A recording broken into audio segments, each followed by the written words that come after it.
Some of Tanki's most iconic maps are hiding real-life connections, crazy glitches, and secrets you probably never noticed. From towns in Russia to Brazilian beaches, these are the hidden stories behind the maps we've been playing for over a decade. Starting at number 1, named after a real town in Russia, famous for its Kungur ice caves, a 5.6km cave system that stays frozen year-round. When it was first released in Tanki Online, the buildings and textures were much darker, giving it more of an abandoned, war-torn look. The developers did confirm in a 2012 post that Kungur was included as a tribute to the region where Tanki Online was originally created. Its snowy bridges and industrial structures gave it a distinct winter industrial vibe, which made it a visually memorable map. Moving on to our next map, Gubaka was based on a real industrial town in Russia, which is unusual because it has both chemical factories and a ski resort, a unique mix reflected in the map's design. Gubaka has stayed almost identical since its release, making it one of the most preserved classic maps of all. Longtime players remember this map as a pretty interesting map for close to mid-range turrets.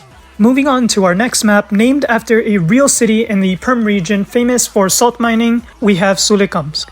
Locals have a legend called Salty Ears, where miners' ears would turn white after long exposure to dust.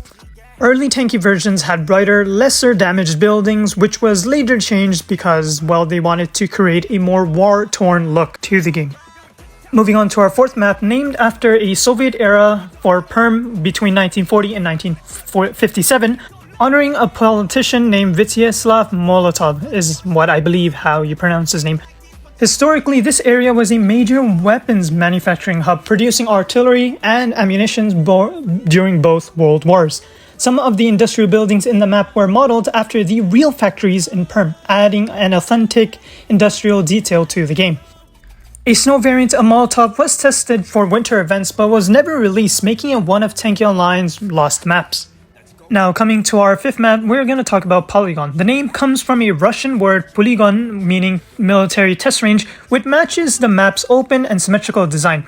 Early in Tanki, Polygon used to be used for unofficial 1v1 duels, as players could watch from an elevated spot without interfering with the battle. The developers did create a double-sized version for private events, but it was never released to the public. Many of the early trailers and tutorials were filmed on Polygon because its clean layout was ideal for showcasing gameplay.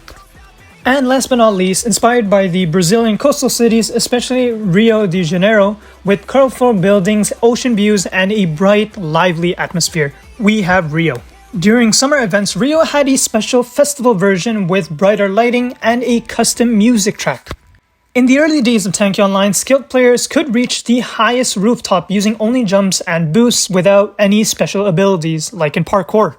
The map also has decorative doors and windows purely for aesthetics, which players often don't notice but make the city feel alive.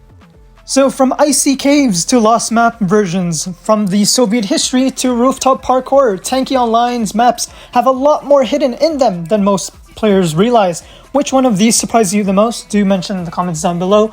I'll see you guys all in another one. Peace.